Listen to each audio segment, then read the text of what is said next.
ହଁ ସାର୍ ଆପଣଙ୍କ ନାଁ କ'ଣ? ନା ଯୁଗଲ କିଶୋର ସାହୁ, ବାସିନ୍ଦା? ବାସିନ୍ଦା ଖୁଜନପାଲି, ଆଚ୍ଛା, ଡିଷ୍ଟ୍ରିକ୍ଟ ବଲାଙ୍ଗୀର। ଆପଣ ଯୋଗ କେତେ ବର୍ଷ ହେଲା ଅଭ୍ୟାସ କରୁଛନ୍ତି? ମୁଇଁ 2006ରୁ ଆରମ୍ଭ କଲିନ ଯୋଗ। ଆଜ୍ଞା ସେତେବେଳେ ଆମର ଗୁରୁଟେ ଶିଖେଇ ଦେଇଥିଲେ ଟିକେ ଆଜ୍ଞା କମ୍ ବେଶୀ କରି ଇହାଦେ ଚାଲୁ କରାହେଉଛି।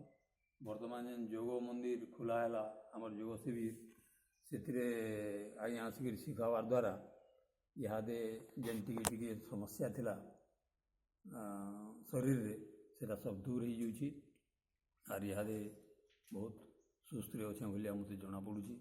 ଆଗରୁ ନହେଲେ ମୋର ପେଟର ଗଡ଼ବଡ଼ ଥିଲା, ଏସିଡ଼୍ ହେଉଥିଲା, ମୋର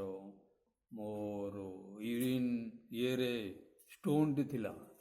ଆଜ୍ଞା ଏବେ ସେଟା ବିନା ମେଡ଼ିସିନ୍ରେ କ୍ଲିଅର୍ ହେଇଗଲାନ ଭଳିଆ ଜଣାପଡ଼ୁଛି।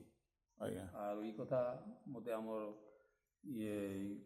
ଆମର ଡକ୍ଟର ଏଟାକି ଡକ୍ଟର ଆଡ଼ଭାଇସ୍ ଦେଲେ ଯେ ତୁମେ ଯୋଗ ନେଇ ଛାଡ଼, ଆଉ ଯୋଗ କରୁଥିବ ବୋଲେ ଏଇଟା କେବେ ବି ନେଇ ହେଇପାରେ ହୁଏନ ବୋଲିକିରି କହିଲେ। ଆଉ ସମସ୍ତଙ୍କୁ ଆପଣ କ'ଣ କ'ଣ କହିବେ ଯୋଗ କରିବା ଆଉ ଏଇଟା ମୋର ବେନିଫିଟ୍ଟା ଲୋକଙ୍କୁ ବି କହୁଛେ ମୁଇଁ, ଇନ୍ତା ବେନିଫିଟ୍ ମିଳୁଛି ଯୋଗରେ।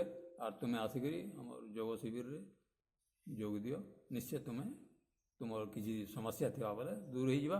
ଆର୍ ସମସ୍ୟା ନି ଥିଲେ କେବେ ସମସ୍ୟା ନି ଆସେନ। ଧନ୍ୟବାଦ ଆଜ୍ଞା। ହରିଓମ୍ ହରିଓମ୍। ହରିଓମ୍।